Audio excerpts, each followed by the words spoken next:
Darle un abrazo desde Chile.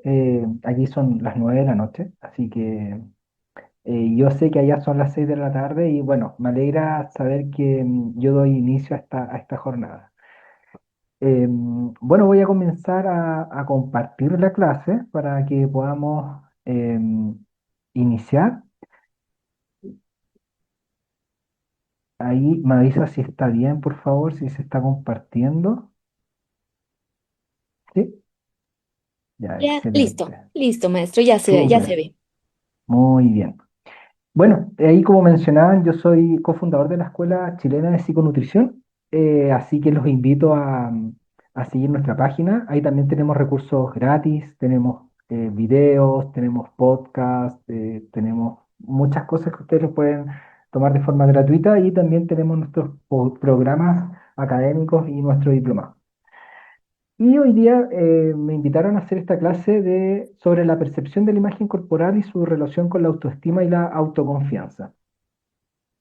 Como vamos a hablar de imagen corporal, primero me gustaría saber qué ustedes creen que es la imagen corporal. Entonces les dejé esta pregunta: ¿qué es para ti la imagen corporal? Y les agradecería que pudieran escribir en el chat la idea que ustedes tengan, qué es lo que tienen en mente cuando piensan sobre imagen corporal.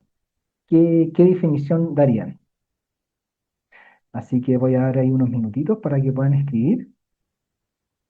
Y ya tenemos aquí tengo unas respuestas: cómo nos vemos físicamente, ¿cierto? Cómo se percibe la persona al verse en el espejo, la manera, a ver si lo logro, la forma en que te percibes al verte, cómo me siento, me percibo y me veo físicamente. Muy bien, aquí colocaron las emociones también, cómo me percibo, cómo uno se ve. Ya, el percibir y verse se está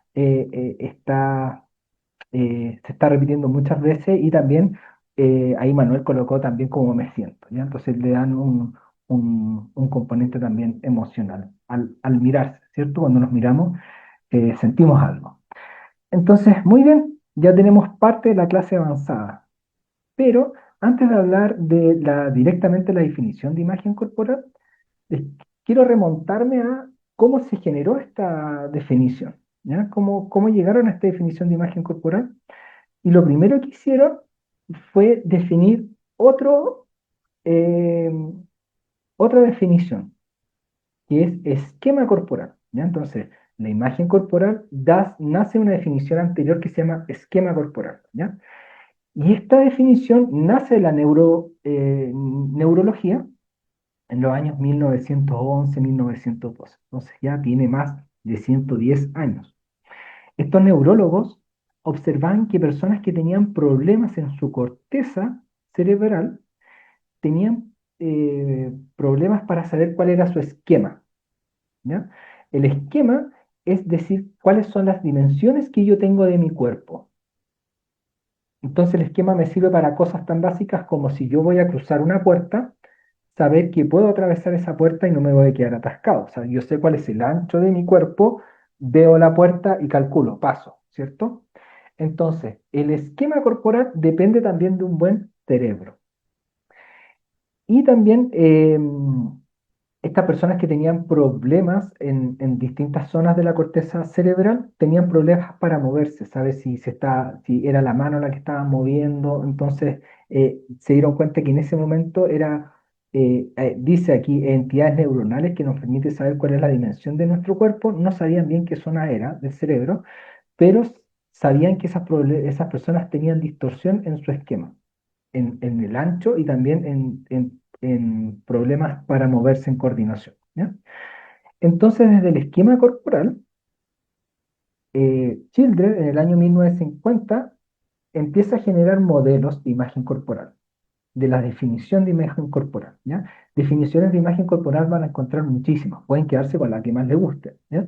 Pero acá hay una bien interesante porque toma lo primero, la base neurobiológica del esquema corporal, ¿ya? Entonces dice, el esquema corporal es esta capacidad neuronal que nosotros tenemos para saber cuáles son las dimensiones de nuestro cuerpo, cuál es el ancho, largo, ¿cierto? Alto que tenemos, ¿ya? Y eso es cuando nos miramos al espejo, es la imagen que vemos en nuestra mente. Ese es el esquema corporal. O lo que también se llama percepción de la imagen corporal. Cuando me miro al espejo, percibo una imagen. Percepción. ¿Ya? Ahora, también hay un aspecto psicológico. ¿Qué pensamientos y emociones surgen de lo que yo estoy viendo en el espejo? ¿Son pensamientos amorosos hacia el cuerpo? ¿Son pensamientos de agradecimiento hacia el cuerpo? ¿O son pensamientos de comparación con alguna persona? ¿Son pensamientos de castigo hacia el cuerpo porque no es de tal forma? Y se genera una emoción coherente al pensamiento, ¿cierto? Si tengo un pensamiento estresante, voy a generar ansiedad, culpa, rabia. O si tengo un pensamiento amoroso y de agradecimiento hacia el cuerpo, se genera una emoción coherente con eso, ¿ya? Somos muy coherentes entre lo que pensamos y sentimos, ¿ya? Si tengo pensamiento amoroso, voy a sentir amor. Y ahí está todo el área del amor propio, de la compasión, etcétera, ¿ya? Ahora es interesante porque nosotros somos seres sociales y la sociedad nos entrega ideas culturales sobre la realidad del cuerpo, cómo nos debiésemos ver, ¿bien? Entonces, ejemplo, yo me he dado cuenta, porque conozco a varias personas desde México, que en general las mujeres en México se maquillan más que las mujeres en Chile. Y eso también tiene que ver con una idea social de cómo uno debiese verse. ¿Bien? Entonces, ese es un ejemplo que yo les quiero dar, ya que yo soy chileno y ustedes mexicanos, que las distintas culturas nos dicen y nos dictan estos pensamientos que tenemos que tener sobre el cuerpo. ¿Ya? Entonces dicen, la imagen corporal es una representación surgida de esta evidencia integradora. ¿Cuál evidencia integradora? Lo que yo estoy mirando, mi percepción, los pensamientos y emociones que me genera esa imagen que se coloca dentro de mí y que está directamente relacionado con un ambiente social, incluso familiar muchas veces. ¿Ya? Que las distintas familias te dicen cómo te debes de ver, cómo comportar con el cuerpo, y eso se va a integrar. ¿Ya? Slade en el año 1994 hace un modelo de determinantes de la imagen corporal. Y él dice, la imagen corporal es una representación mental amplia del cuerpo. ¿Se fijan que cada autor da una definición de imagen corporal?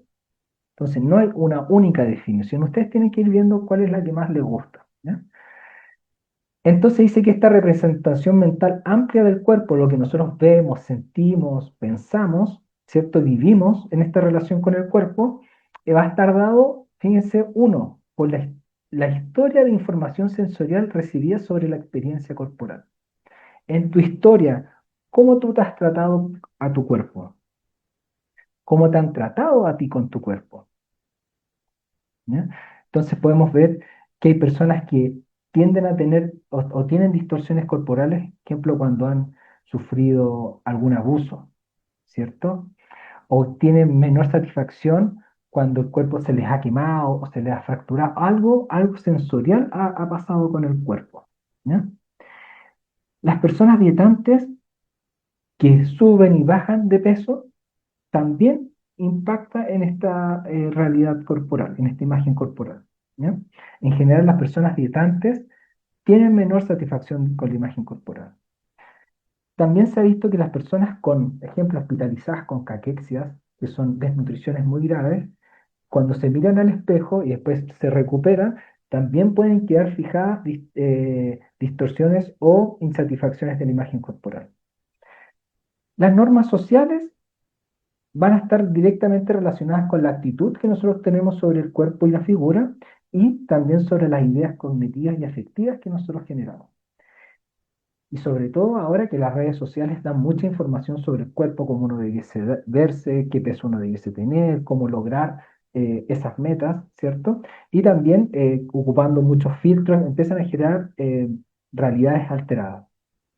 También personas que tengan alguna psicopatología de base podrían verse alterada su imagen corporal.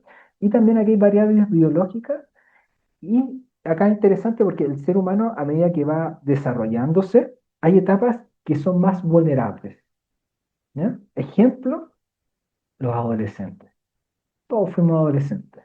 Y en la adolescencia es donde se genera mayor insatisfacción de la imagen corporal.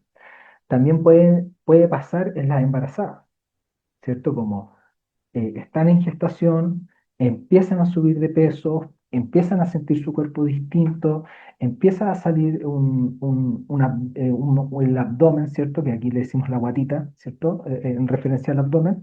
Entonces también quizás a veces se mira al espejo y empiezan a generarse pensamientos disruptivos que pueden generar insatisfacciones de la imagen. ¿Ya? Ahora yo les voy a dar unas definiciones de los componentes y esto sirve para la consulta, para generar preguntas de anamnesis y poder ver cuál es el problema que está teniendo la persona con su imagen. ¿Ya? Primero se puede evaluar el componente perceptual. El componente perceptual es la precisión con que se percibe el tamaño del cuerpo, de los diferentes segmentos corporales o del cuerpo en su totalidad.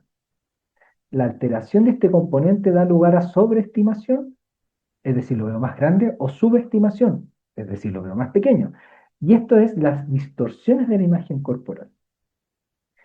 Y acá les muestro, acá se ve dos estatuas que se están mirando frente a frente y que tienen distintos volúmenes corporales, ¿cierto? Acá hay un mayor volumen y acá hay un menor volumen. ¿A qué hace alusión esto? Que una persona con este volumen pudiese verse de esta forma en su pantalla mental, aunque tenga un volumen distinto. Y esta persona con este volumen pudiese, al mirarse al espejo, verse de esta forma. ¿Ya? Entonces, cuando la persona tiene en su pantalla mental distorsiones que los volúmenes están equivocados, o están más grandes o están más pequeños, ¿ya? Puede ser todo el cuerpo, pero muchas veces se dan ciertas partes que nosotros le hemos llamado en la Escuela Chilena de Psiconutrición, le llamamos fijaciones corporales. Fijación es porque tu mente está constantemente más pensando en aquella parte, en esta parte del cuerpo. ¿Ya? Es cuando te vienen a decir, Nutri, ¿sabe qué? Hoy día lo que yo quiero en esta consulta es bajar de peso. Y uno dice, ¿y qué parte de tu cuerpo te gustaría bajar o disminuir? Mira, las piernas, el abdomen y los brazos. Entonces uno dice, ah, esas son las fijaciones. ¿Entiende? Porque es lo que generalmente está pensando la persona durante el día. ¿Ya? Y que se compara con otras personas, que se mira al espejo y se fija constantemente. ¿Ya? Ahora hay distintas formas de medir la percepción. Y una de ellas, los nutricionistas manejan bastante bien, es la antropometría. ¿Ya? Entonces yo pudiese decirle a la persona que quisiera bajar el abdomen y que no le gusta el ancho de sus caderas, ¿cuál crees tú que es el ancho de tus caderas? Que la persona cierre los ojos y abra los brazos, las manos, pensando cuál es el ancho de sus caderas. ¿Ya? Y yo pudiese tomar esa medición, el ancho de las caderas, y compararla con este que es un antropómetro de ramas largas. ¿Fijas? Es como una forma. O también cuando la persona dice, quiero disminuir el brazo porque lo tengo así de grande el brazo. Yo también pudiese medir la circunferencia y decir, ah, mira, acá hay una distorsión. La persona cree que es de este porte el brazo y en verdad es más pequeño. También se puede hacer dibujos, etcétera. ¿Ya? Entonces, cuando dicen, es que el paciente tiene una distorsión, uno te tiene que preguntar, ¿y cómo lo midieron la distorsión? No es que me dijo, no, hay que medir. Siempre se tiene que medir la distorsión para ver realmente si es así o no. ¿Ya? Actitudes, el otro componente, aparte del perceptivo, son el componente subjetivo. Y el componente subjetivo está formado de dos partes, el cognitivo y el afectivo. Y esto quiere decir las actitudes, sentimientos, pensamientos y valoración que despierta el cuerpo, es decir, lo que yo me digo y siento de mi cuerpo. Entonces, ustedes, ¿qué es lo que piensan de su cuerpo cuando se miran al espejo? ¿Qué es lo que piensan? O cuando se miran las partes del cuerpo, ¿qué es lo que piensan? Observen ese discurso, esa narración que hay, ¿ya? ¿Y qué emoción le genera? Entonces, cuando una persona, el mismo ejemplo, viene a bajar de peso y le gustaría disminuir sus piernas, los muslos, por ejemplo, yo le pudiese preguntar, ¿y qué estás pensando sobre tus muslos? ¿Qué pensamientos se generan cuando observas tus muslos? ¿Y eso cómo te hace sentir? ¿Bien? Y hay personas que realmente sufren mucho, que tienen mucha insatisfacción con su imagen corporal, están pensando constantemente en su cuerpo y son pensamientos que son muy dolorosos y están constantemente en estrés. Y hay personas que se aman mucho y se respetan y lo valoran en el cuerpo, ¿ya? Y no es necesario tener una figura corporal para esto, ¿ya? Sino es un trabajo personal que se puede ir cultivando junto con el paciente. Entonces hay personas que ustedes ven en la calle y pueden cumplir todos los estándares de belleza, pero quizás internamente sufren mucho. Por eso siempre hay que preguntar, ¿qué piensas sobre esta parte del cuerpo y cómo te hace sentir? ¿Ya? Para que lo vayan integrando como preguntas de anamnesis. Y finalmente está el componente conductual. Conductas que la percepción, es decir, cuando yo me miro al espejo, ¿qué es lo que veo? ¿Qué pensamientos se generan y qué emociones me provocan? ¿Ya? La conducta no es al azar. Hay algo detrás que está gatillando esta conducta. Entonces puede ser que no le gusta cierta parte del cuerpo, que tiene pensamientos dolorosos, que sienta angustia y rabia y lo regula comiendo. Porque el comer es una forma de regular el estrés. O a veces hace dietas muy restrictivas, que termina con hambre y termina comiendo a escondidas, como son los atracones. O que logra mantener la dieta y la restricción y se tiende a generar una anorexia. También hay otras conductas que pueden ser más banales, pero que hay que tener ojo. Ejemplo, no ocupar short. Muchos hombres, como no les gustan las pantorrillas, no ocupan short. O hay personas que no van a fiestas o eventos sociales porque tienen insatisfacción de la imagen corporal. Y estas son cosas que nosotros debiésemos evaluar en la consulta. La historia de las dietas, ¿a qué se debió? La restricción que trae ahora la persona, el miedo a comer ciertos alimentos. ¿Qué historia tiene eso? ¿Tiene relación con la imagen corporal? Entonces, toda conducta alimentaria no es al azar. Hay algo que está detrás gatillando. ¿Ya? Es un mapa la conducta alimentaria. En resumen, como para hacer un resumen de lo que hemos avanzado, la imagen corporal está compuesta por la percepción. Fíjense que aquí vemos una percepción distorsionada. La mujer es así y se ve de esta forma y podemos ver que tiene la fijación ¿dónde? En el abdomen. La percepción, los pensamientos, la cognición, los pensamientos que tiene. Ejemplo, aquí vemos una angustia. Vemos que se genera una emoción que va a ser pena, rabia, tristeza, angustia. Y vemos una conducta que puede ser restricción o un atracón en escondido. ¿Ya?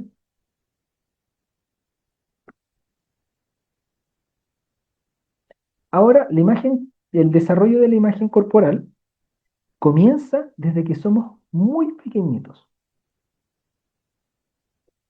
Comienza con los sistemas sensoriales. Y lo primero son la interocepción. El sistema digestivo y las funciones excretoras van a comenzar a enviar mensajes sobre el cuerpo. ¿Qué se siente comer? ¿Qué se siente orinar, defecar? Va enviando mensajes al cuerpo, al cerebro.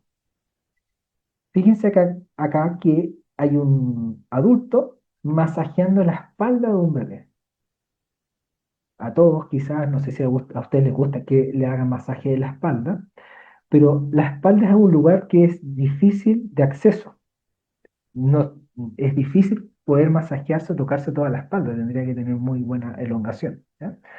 Pero el tacto le permite al niño poder saber cuáles son sus dimensiones. Entonces esto es muy interesante. El tacto permite al niño saber cuáles son sus dimensiones a través de la sensación cutánea. Y el niño empieza a explorar y a descubrir su cuerpo a través del tacto. Luego los niños comienzan ya a caminar con la propiocepción, el tono muscular, la articulación, el equilibrio va formando la imagen corporal. Entonces niños quizás son maltratados, tienden a generar distorsiones de la imagen corporal. Después los niños ya tienen la conciencia de su cuerpo, se mueven, ¿cierto? Suben a árboles, corren y van teniendo dominio de su cuerpo. Y eso es muy importante porque les permite tener mejor esquema corporal, ¿ya? Pero en la adolescencia uno ya tiene el desarrollo motor, pero el cuerpo se empieza a vivir como una fuente de identidad, de autoconcepto y de autoestima. Y es en esta etapa de introspección y de autoindagación, de comparación social y de autoconciencia de la propia imagen corporal, y hay un desenvolvimiento social que podría dar lugar a menor satisfacción o menor satisfacción de la imagen corporal, ¿ya? Entonces la adolescencia es un momento que hay que tener mucho cuidado que los niños generen insatisfacción de la imagen corporal porque las mujeres quieren empezar a ser más delgadas y comienzan a hacer dietas, y los niños generalmente quieren generar más masa muscular, ¿cierto? Y empiezan a ir más al gimnasio, empiezan a restringir cierto tipo de alimentos, empiezan a comer más proteína, entonces la conducta alimentaria se ve modificada, ¿ya? Y el envejecimiento, el cuerpo ya se vive con otra sabiduría, se confía más, se entiende que la vida más que el cuerpo, la vida tiene otra importancia, entonces la imagen corporal ya no es tan importante. Ahora vamos a ver cómo se relaciona la imagen corporal con la autoestima y la autoconfianza.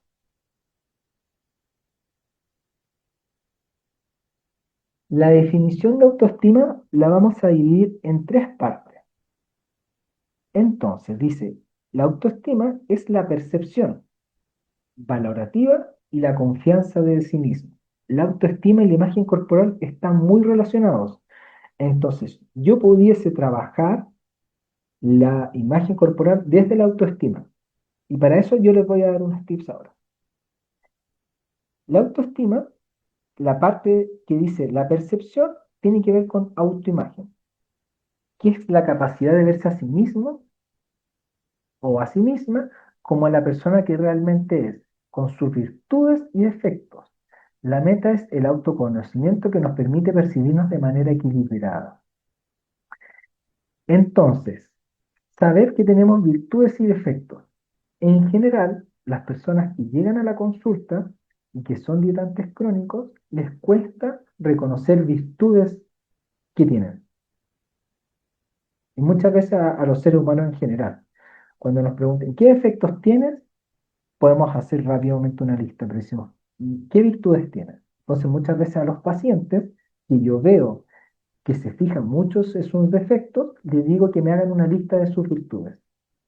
Y en ese momento muchas veces no lo pueden hacer, así que lo mando para tarea para la casa.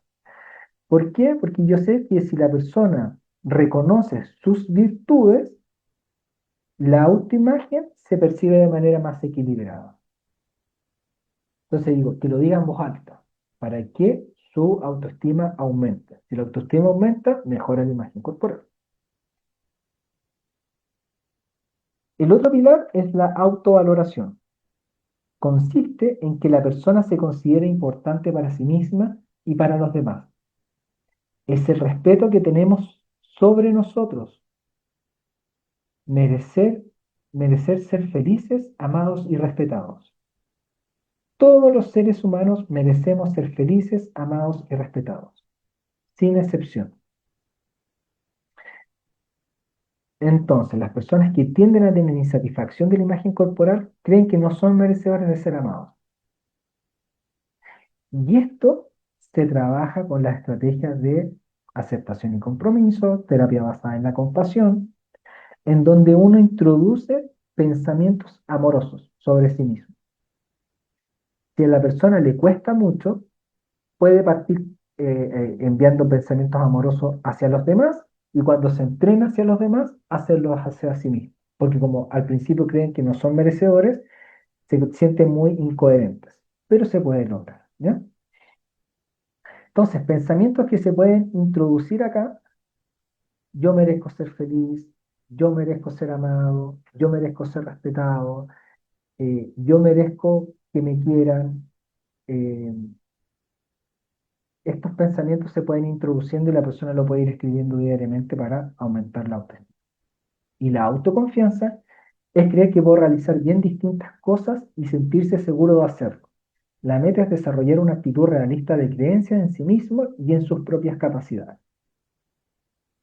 En nutrición, algo importante para aumentar la autoconfianza es dejar metas muy pequeñitas.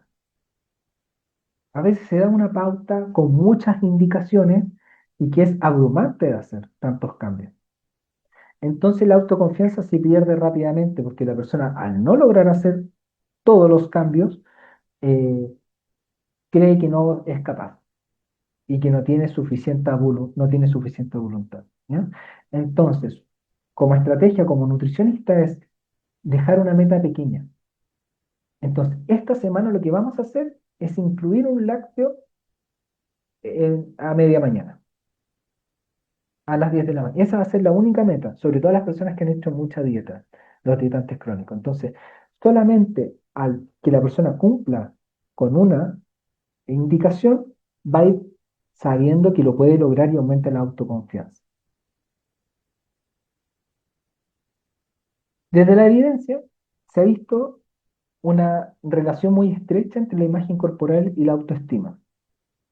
Hay autores que han observado que la baja autoestima es predictora de insatisfacción corporal y los otros autores hemos demostrado que es la insatisfacción corporal quien preside la presencia de baja autoestima. ¿Ya? Al revés, pero finalmente autoestima e imagen corporal están íntimamente ligadas. Y hay varios factores que pueden influir en la insatisfacción de la imagen corporal. Ejemplo, niños que viven en lugares donde hay conflictos con el padre o con la madre, o funcionamiento familiar anómalo, o una sexualidad vulnerada, o hay algún trauma, los propios cambios de la adolescencia, la comparación con otros, modelos de exigencias sociales, mucho bullying. Mucho bullying genera grandes obesidades o genera mucho trastorno de la conducta alimentaria y situaciones de abuso. Entonces, si sabemos que la persona tiene una insatisfacción corporal, debiésemos rastrear realmente cuál es la causa. Y ahí es muy bueno trabajar con psicólogos y si la persona está muy descompensada, con un psiquiatra.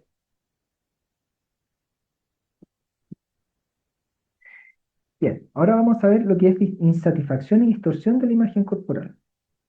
Cuando se habla de una imagen corporal positiva, fíjense que voy a hablar de imagen corporal positiva y en la siguiente dice imagen corporal negativa, pero puse a la misma persona, ¿ya? La persona con imagen corporal positiva tiene una imagen o esquema bien integrado. ¿Qué quiere decir esto? Que se percibe de forma adecuada y se siente bien y cómoda con su apariencia. No es necesario ninguna condición física para obtener una imagen positiva. Lo más importante es sentirse bien con el cuerpo, independiente si coincide con el ideal establecido por la sociedad o no. Es decir, se tiene una buena autoestima. Entonces, esta mujer que está acá, al mirarse al espejo, tiene un esquema bien integrado. Entonces ya sabe cuánto mide, cuáles son el ancho de sus hombros, cuáles son el ancho de sus brazos, cuáles son el ancho de sus caderas, cuáles son el ancho de sus muslos, ¿ya?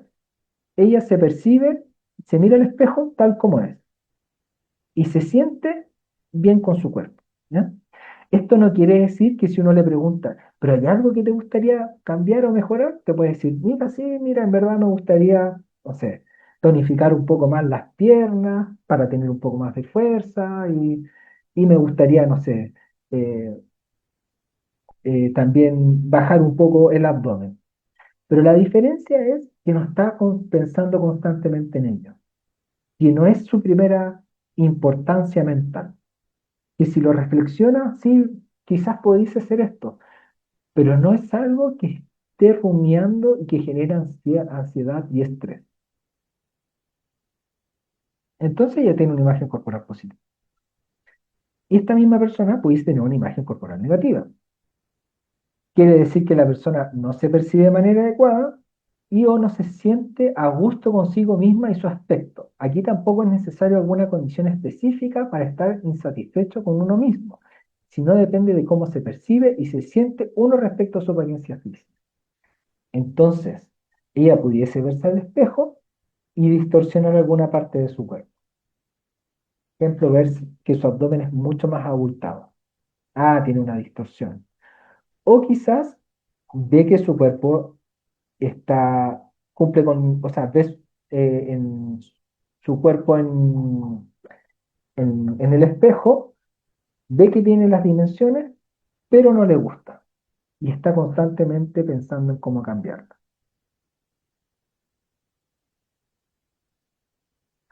¿Cómo se relaciona la imagen corporal y la conducta alimentaria? Uno de los componentes desde la psicología más importantes para determinar la conducta alimentaria es la imagen corporal. Hay aspectos biológicos, como tengo hambre, ¿cierto? Todos cuando tenemos hambre nos baja la energía, sentimos el dolor abdominal. Eso es porque somos seres humanos, o sea, chilenos y mexicanos vamos a tener muy parecidas sensaciones de hambre, ¿ya? Es humano eso. Entonces, desde la biología es la regulación hambre-saciedad. Y desde la psicología hay muchos factores. Las emociones, el estrés, la imagen corporal, la personalidad, el apego. De todas esas factores, uno de los más importantes es la imagen corporal. Entonces, desde la niñez se ha evidenciado que hay insatisfacción de la imagen corporal. Los niños, de forma natural, a través de las figuras ideales, van generando este ideal de cuerpo. Y se ve que las niñitas que juegan con Barbie, que la Barbie es feliz, ¿cierto? ¿Cierto? Exitosa, amada y querida, tiene cierta forma corporal. Entonces la niñita finalmente dice, para ser querida, para ser feliz y ser exitosa, yo debiese tener una forma corporal. Hay personas que son antropometristas, que son muy buenas antropometristas, lo que han hecho es tomar las dimensiones de las Barbies y llevarlas a escala humana. Y la Barbie, si fuera un ser humano, no pudiese existir. Tendría el cuello muy largo y delgado, con lo cual la cabeza se caería, y para tener esa cintura se tendría que sacar el hígado. ¿Bien? Ahí hay una pregunta, pero prefiero dejarla para el final las preguntas. Yo puedo retroceder la diapositiva y todo, pero la voy a dejar para el final las preguntas para avanzar. ¿Ya? Y ejemplo, aquí podemos ver que en cuanto a lo masculino, se da preferencia al aumento de masa muscular, ¿cierto? Entonces, los niños tienden a hacer más ejercicios de fuerza, a comer más proteína, también a compararse con los cuerpos, o también si se siente que está muy pesado, hacer dietas restrictivas. Incluso se ha Maestro, observado, ¿sí? perdón, disculpe la interrupción. Es que me comentan algunos invitados que se escucha un poquito bajo el volumen. Ah, perfecto, ya, Ah, súper. sí. Entonces voy a hablar más fuerte, perdón. Ah, muchas A ese- gracias, maestro. ya, voy a hablar. Ah, se escucha muy bajito, muy bajo. Se utiliza. Ah, estoy con audífono. No voy a sacar los audífonos. Quizás ahí se escucha mejor, ¿o no? ¿No? Y Malú me dice que más o menos. Sí, a ver, quizás, sí, quizás se sube su. Sí, Cristian dice que sí. Ya. Sí, ya. Lo único que yo tengo un perro y tengo un hijo recién nacido, entonces si escuchan un llanto y un ladrido, nos acomodamos nomás, ¿ya? Por eso estaba ahí. Bien. Tiene 2 meses mi hijo, así que ya debe estar durmiendo, ojalá. Bien. Entonces, ¿dónde estábamos?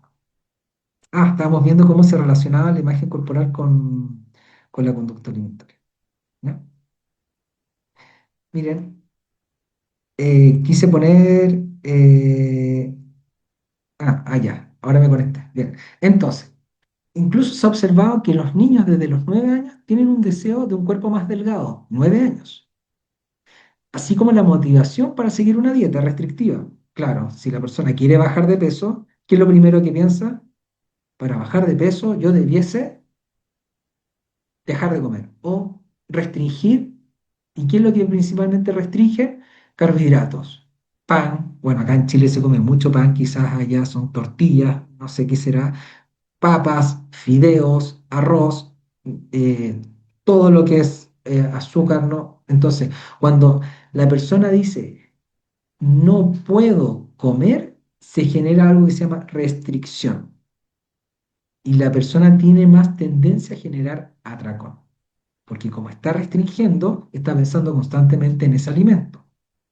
Y cuando está con ese alimento y como tiene deseos de comer, al momento de comer va a ser un comer más compulsivo, ansioso, porque piensa que está haciendo algo malo. Entonces muchas veces se hace a escondidas.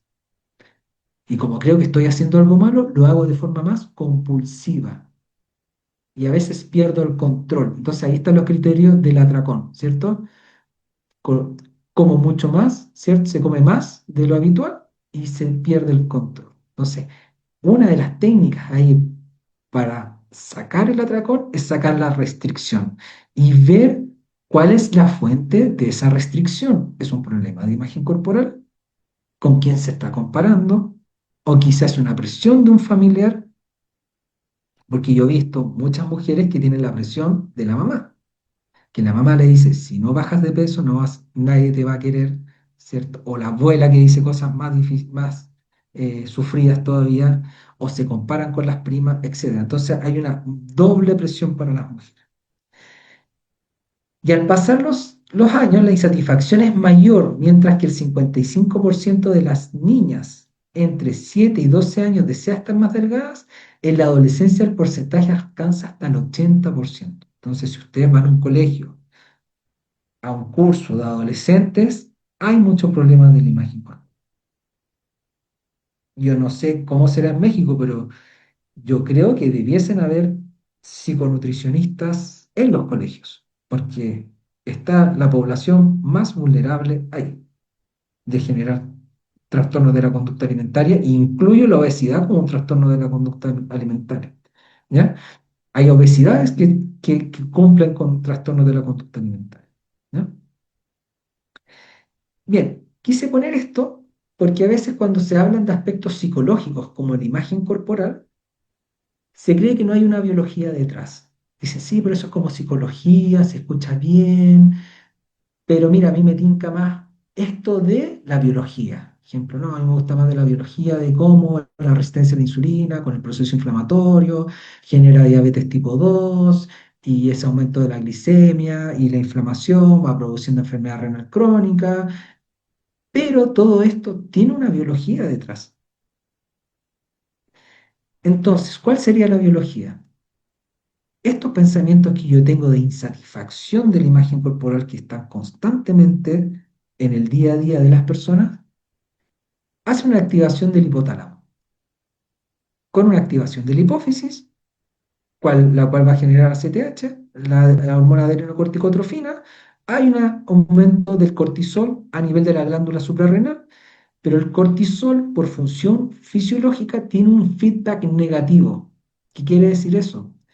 Que el cortisol va al hipotálamo, a la hipófisis, a disminuir la secreción de la ACTH. Es decir, nosotros biológicamente somos capaces de regular el cortisol.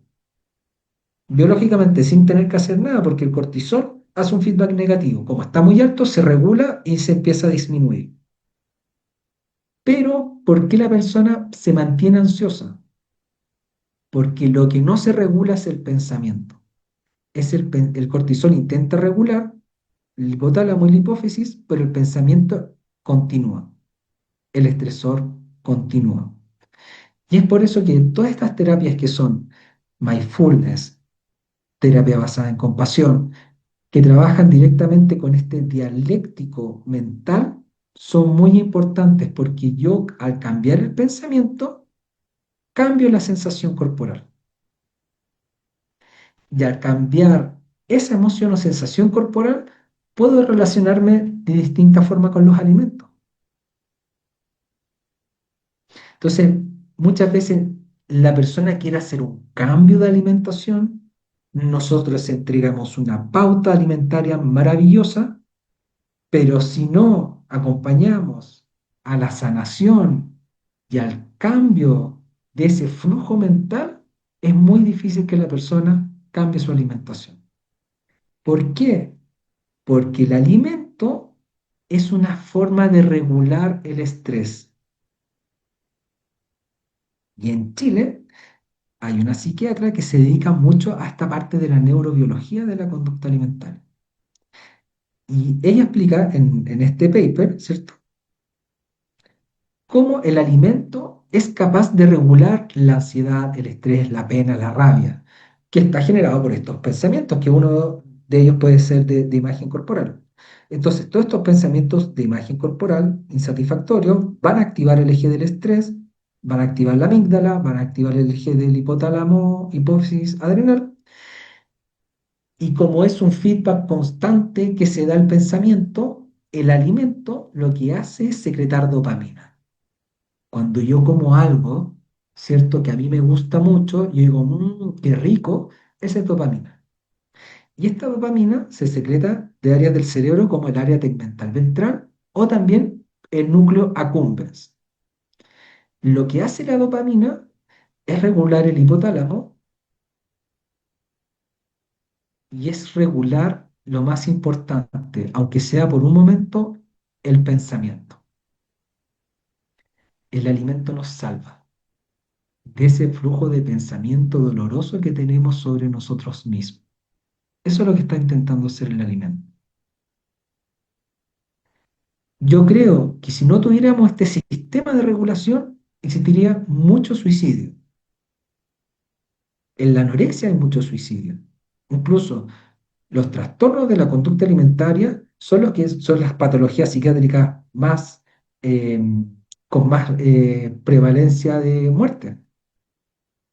Y la anorexia es la que tiene más suicidio, porque ese flujo de pensamientos que ya es doloroso, más una desnutrición, vuelve a la mente muy caótica. Entonces, en el atracón, ejemplo, lo que hace el alimento es por un momento desactivar la mente.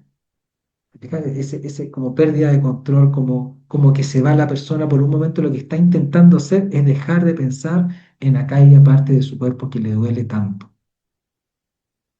¿Ya? Y esto que desde la neurobiología se empezó a explicar, ya desde la psicología se describía en una narrativa que les coloqué acá. En los años ya 90 se describía que la imagen corporal es una de las variables más influyentes dentro de las alteraciones de la conducta alimentaria.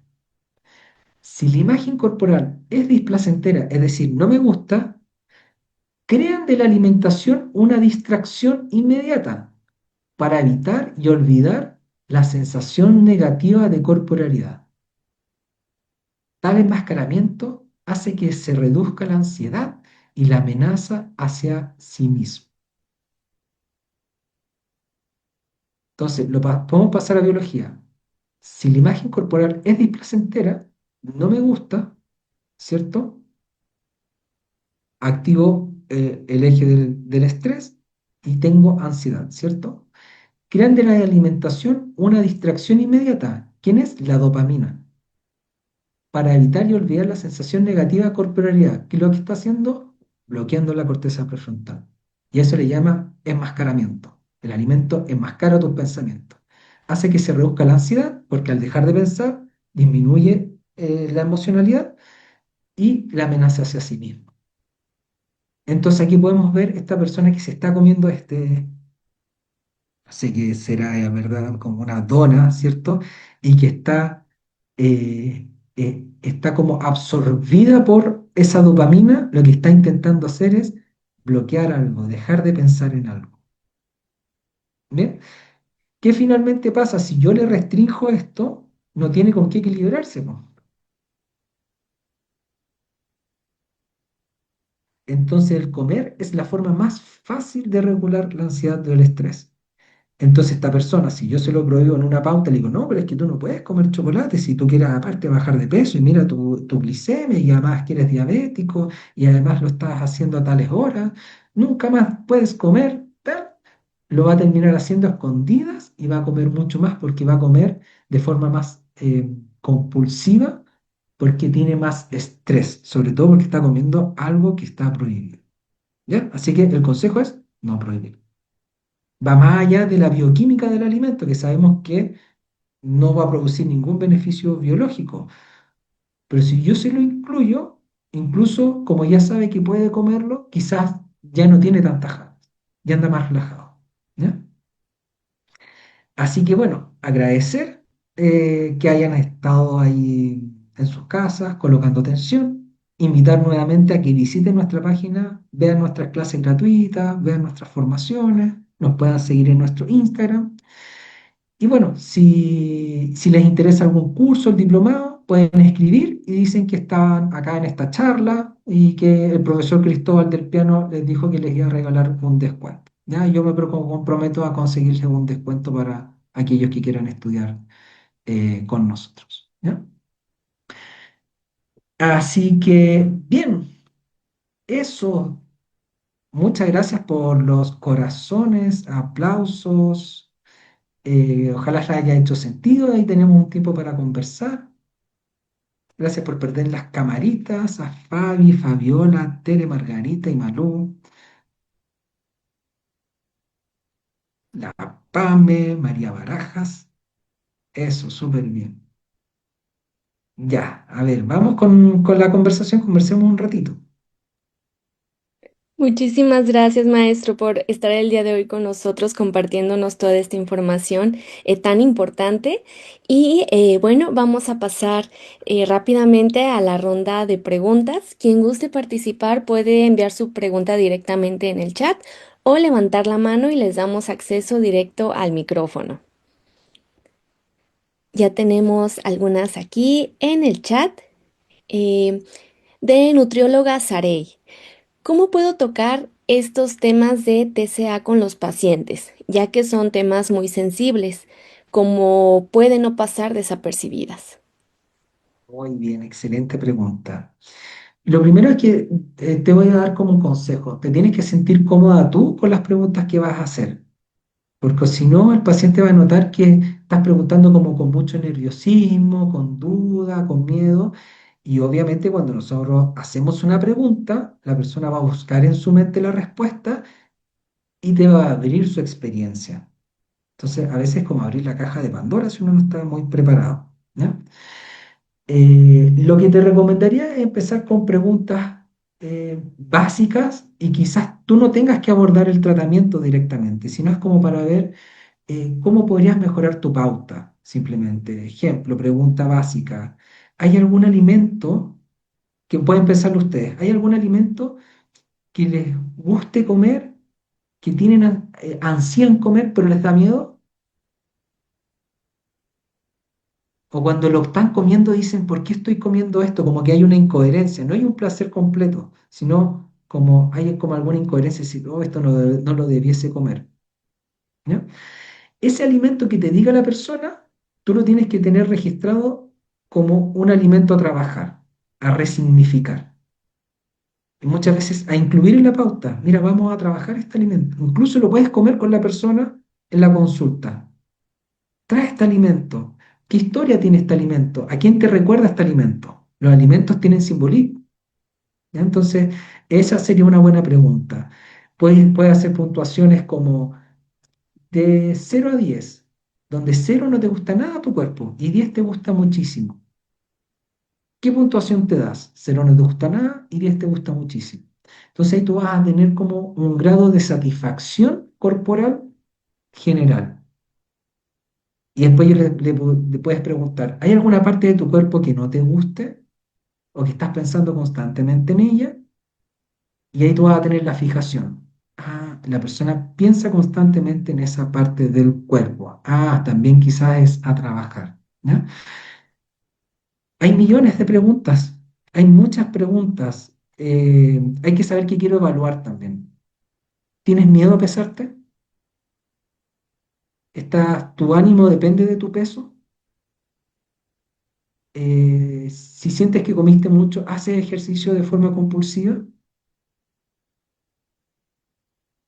¿Alguna vez has tenido un atracón? Hay millones de preguntas que uno puede hacer. ¿Ya? Nosotros hemos sistematizado y vamos viendo por eje qué es lo que quiero evaluar, cómo lo evalúo, cómo lo intervengo. ¿Ya?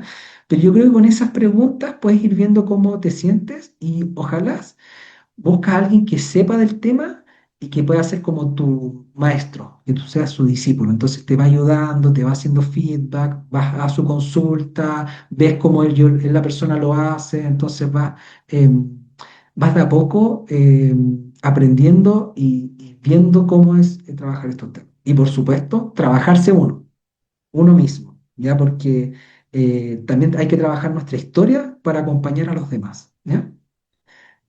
Eso. Muchísimas gracias, maestro.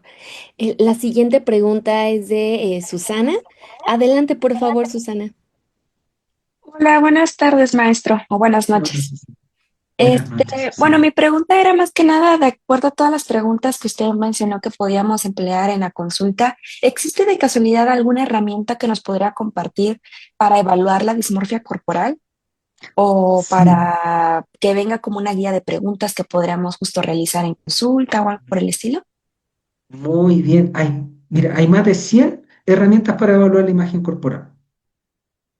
Lo único que uno tiene que tener, le decimos ojo, así como cuidado, es con qué fue validada esa herramienta. Porque si yo tengo un paciente hombre y voy a ocupar una herramienta que fue validada en mujeres, le voy a hacer preguntas como que no tienen mucha coherencia, ¿ya?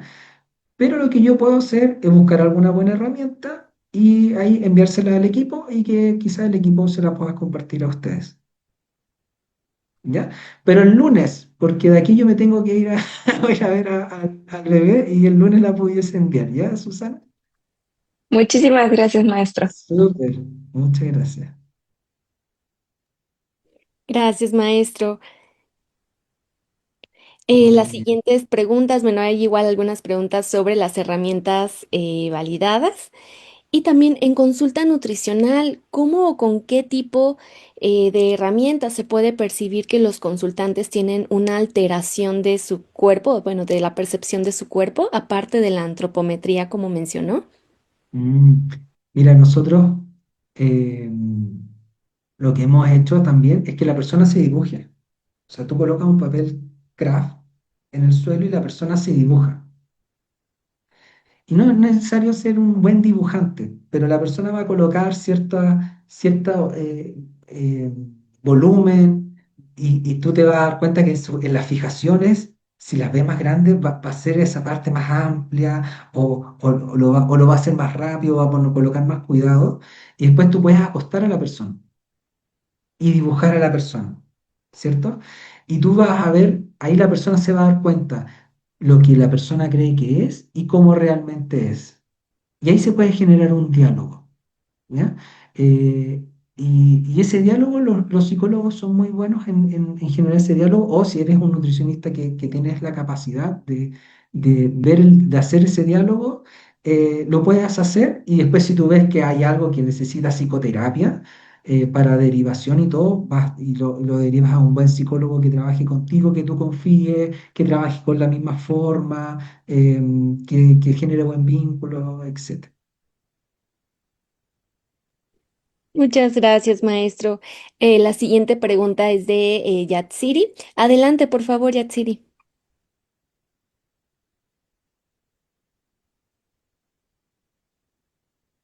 Bueno, ¿me escuchan?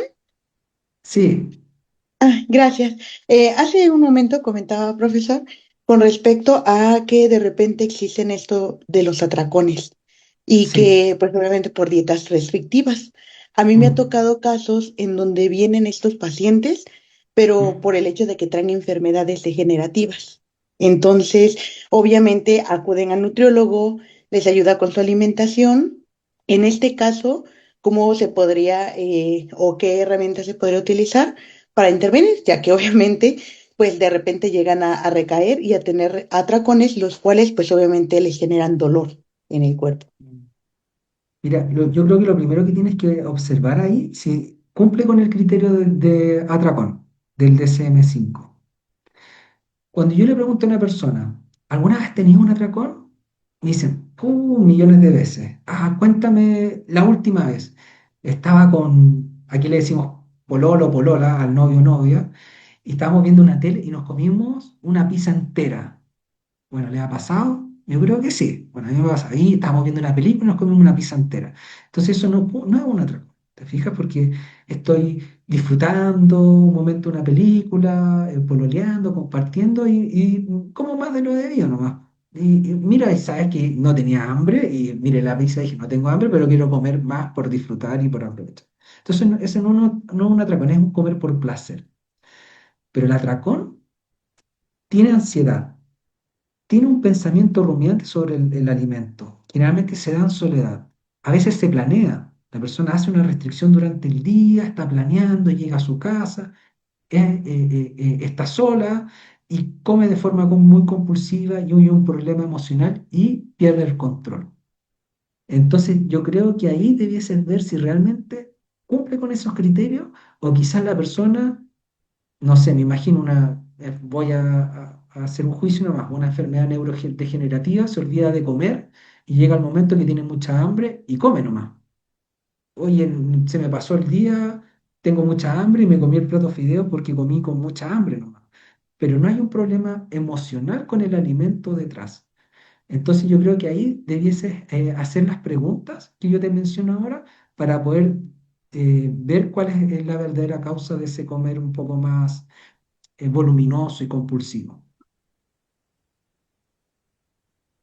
Muchas gracias. A ti. Gracias, maestro.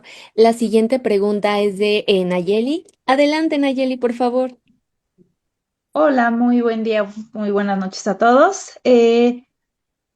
Ya hemos estado hablando incluso en otras sesiones de esta relación que hay, ¿no? Entre los alimentos para la regulación emocional, ¿no? Ujú. Y justo usted mencionaba que pues es una de las estrategias, llamémosla así, pues de más rápida o de fácil acceso y por eso se recurre a. Me gustaría identificar si usted ha reconocido o incluso recomienda algunas otras estrategias que permitan justamente desvincular el alimento y lleven a una regulación emocional del paciente. Gracias. Muy bien planteada la pregunta. Mira, lo que yo muchas veces hago pueden ser, mira, tres cosas. Primero, no desvinculo el alimento.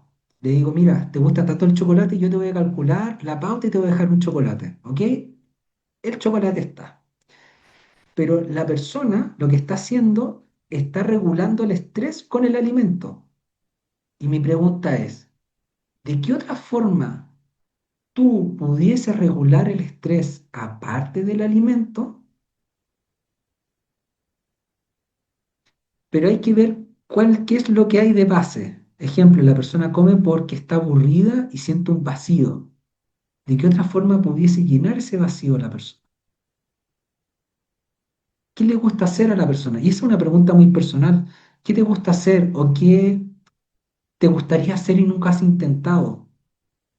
Mira, antes me gustaba leer y caminar por el parque, pero ya no lo estoy haciendo. Listo, tarea. Comienza a leer y comienza a caminar por el parque, porque yo sé, si la persona comienza a ser más coherente consigo misma, va a estar más equilibrada. Entonces no va a necesitar el alimento para equilibrarse.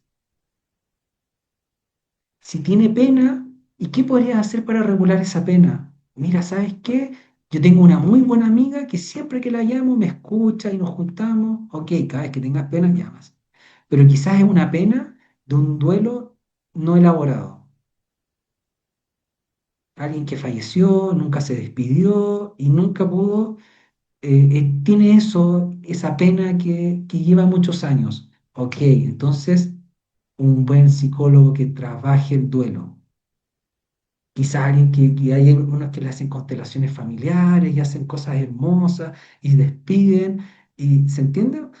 Si esa persona no elabora el duelo, el alimento la está equilibrando y puede estar 20 años, ¿se entiende? Entonces es vincularse bien con la persona, escucharla atentamente, hacer preguntas correctas y decir, esto es, esto es lo que hay de base, ¿cómo yo puedo acompañar? Yo no hago la constelación, yo soy nutricionista, pero como yo trabajo con los alimentos, la persona me muestra su vida a través de los alimentos. ¿Se entiende? Entonces, más que nada, si eres Nutri, yo creo que lo más básico es preguntarle a la persona, ¿qué es lo que le hace sentir bien? Y que lo empiece a hacer. Y que se siga comiendo el alimento, pero tiene que empezar a hacer las cosas que le hace sentir bien. Y eso yo creo que no hace falta como humanidad, ¿ya? Así que tarea, todos van a comenzar a hacer cosas que le hacen sentir bien. Muchas gracias. De Gracias, nada. maestro. La siguiente pregunta es de Tania. Adelante, Tania, por favor. Hola, ¿sí me escuchó? Sí, te escucho. Bajito, pero te logro escuchar. Ok, bueno, unas por otras, es broma. Eh, bueno, me llamó mucho la atención lo que comentaba de exponer al paciente con el alimento que le da miedo. En consulta de nutrición, igual y nos podría explicar un poquito mejor cómo abordarlo, porque igual se me hace un poco rudo como que nos confíe que este alimento le da temor y de repente llega a la consulta y aquí está el alimento. Se me ocurre tal vez, no sé, enseñarlo de lectura de etiquetas o algo y darle este alimento, que vea que no los podemos comer o que yo me lo puedo comer, no sé, y no pasa más nada. Entonces, ¿cómo lo podríamos abordar de una forma más extensa? Muy bien, Tania, muy buena pregunta. Entonces, a veces hay que preguntar, ¿y por qué te da miedo este alimento? No sé, el chocolate. No, porque si yo como, creo que voy a subir 1 kilo. Entonces, los nutri son muy buenos para explicar esto. Mira, el alimento tiene 140 calorías. Para subir 1 kilo de grasa, tú necesitas entre 7.500 y 9.000. 140 versus 7.500 a 9.000, tendrías que comerte 6 kilos de ese chocolate. Eso le genera una realidad a su mente distorsionada. Esa distorsión cognitiva que tiene de que un chocolate le hace subir 1 kilo. Entonces, eso lo tiene que hacer un Nutri. Enseñarle, observa la distorsión que tiene ese miedo y tú le haces una buena sesión de nutrición y de energía, y que puede comer chocolate, y tú se lo calculas la pauta, una pauta para bajar de peso, le calculas las 140 calorías, le dice que sea un mejor chocolate si es que es de mala calidad. Lo otro que puedes hacer es que la persona, cuando vaya a comer el chocolate, lo haga con atención plena, y para eso es muy bueno el mindful eating. Entonces, ¿se acuerdan que yo les expliqué que lo que buscaba la persona al comer era dopamina para regular el sistema? Eso todos lo hacemos. Entonces, cuando yo ocupo el olfato y huelo el alimento, se genera dopamina. ¿Les ha pasado cuando pasan por fuera de algún local de comida y que huele rico y dicen, qué rico? Y esa es dopamina. Y lo otro, la dopamina se produce cuando el alimento está en la boca, no en la guatita o en el estómago. Entonces tú dices, vamos a comer el alimento, lo vamos a olorosar primero. ¿Qué olor tiene? Tienes que hacer esa pregunta, ¿qué olor tiene? Para que la mente focalice en el presente. Y después lo vamos a experimentar y vamos a preguntarnos internamente, ¿qué sabor tiene? Y lo mantenga en boca y ahí se genera mucha dopamina. Entonces, un cuadradito puede generar más dopamina que una barra viendo tele o el Instagram ansioso. ¿Ok? Entonces, como Nutri, le enseñas esa incoherencia de las calorías y comes con ella y le enseñas esta técnica de que huele el alimento y lo mantenga más tiempo en boca.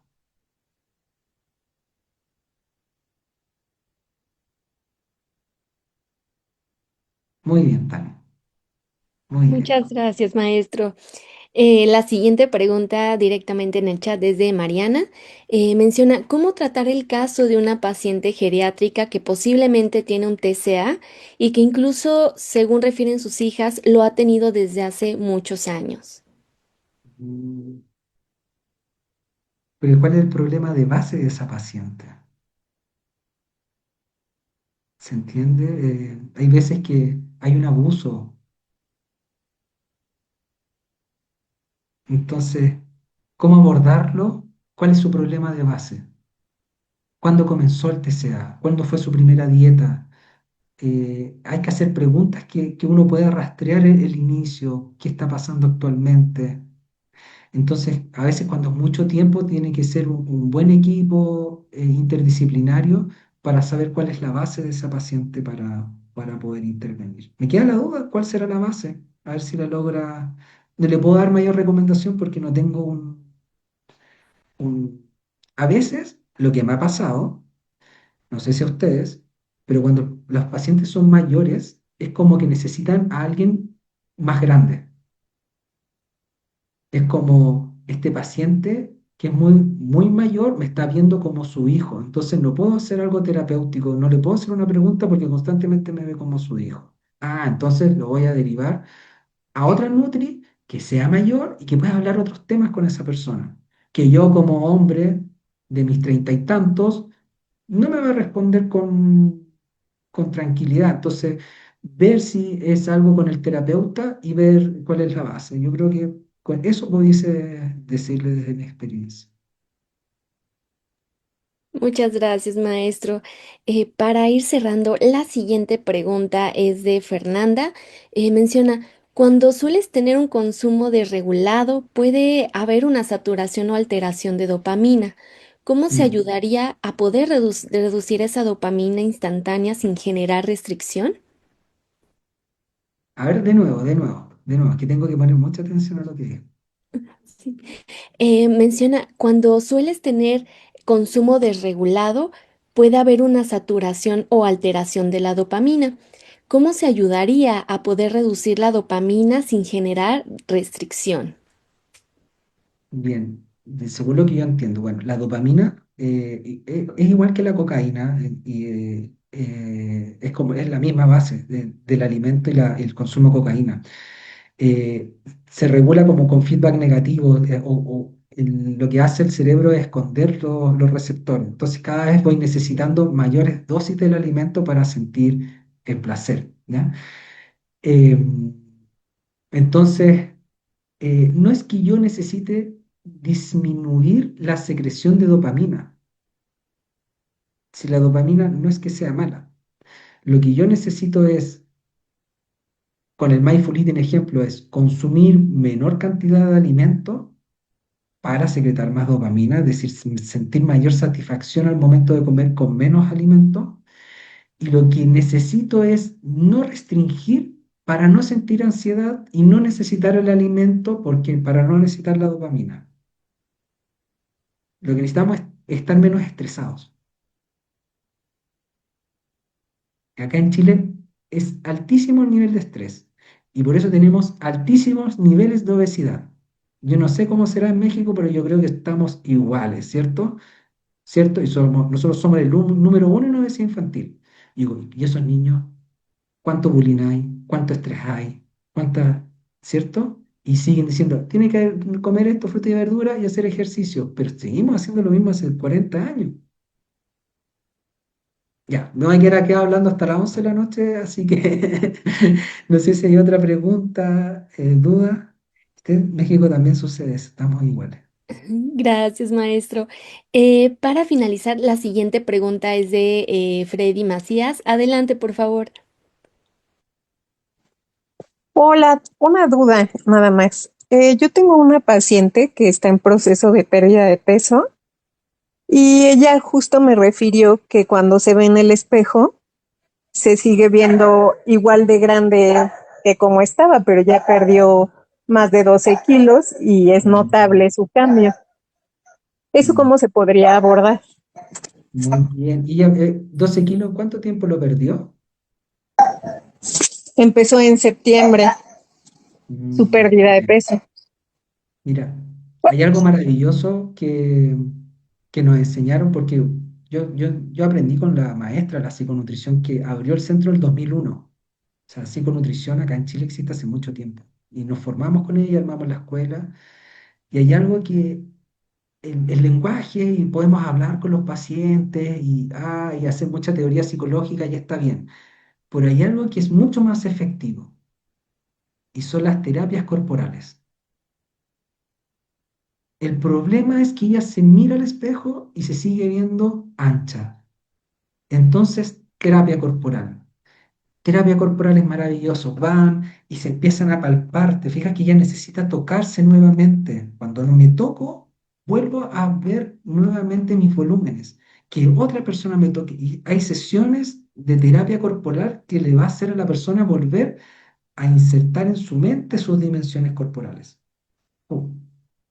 Y ver también, aparte, si hay un tema con esa parte del cuerpo que sigue distorsionando. ¿Qué pensamientos hay ahí? Ok, muy bien, muchísimas gracias.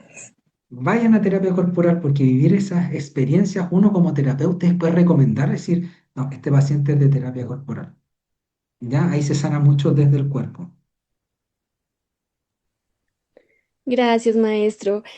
Con esta pregunta finalizaríamos el día de hoy, no sin antes agradecerle nuevamente, maestro, por estar el día de hoy con nosotros, dándonos toda esta información tan importante que nos ayuda muchísimo en nuestras consultas.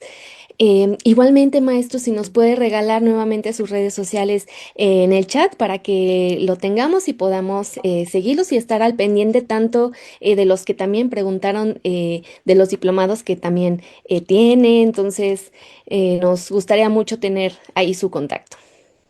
Súper. Y bueno, yo voy a dejar ahí en el chat. Yo me comprometí con un descuento, así que yo como cofundador lo puedo gestionar rápido. El descuento, miren, ahí está la página, escueladepsiconutrición.cl y el Instagram, Escuela de Psiconutrición.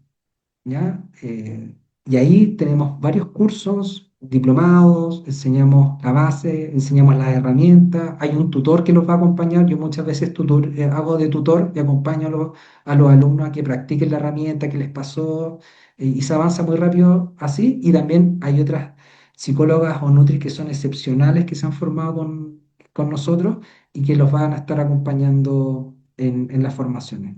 Nosotros siempre acompañamos.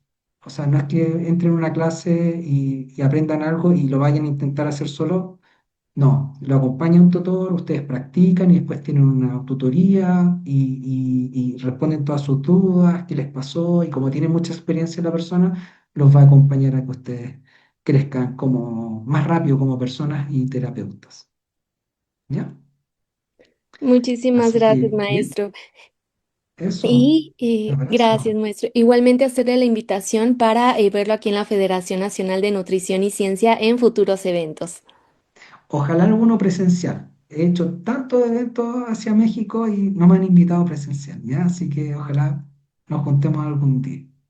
Bien, un abrazo, encantado. Me gusta que haya gente que quiera hacer consultas distintas, que quiera incluir herramientas nuevas, que quiera sanarse y acompañar en la sanación de las personas. Así que muchas gracias. Estamos en Muchísimas contacto. Que estén gracias. muy bien. Gracias, doctor. Igualmente. Un saludo hasta Chile. Un abrazo, chao. Gracias.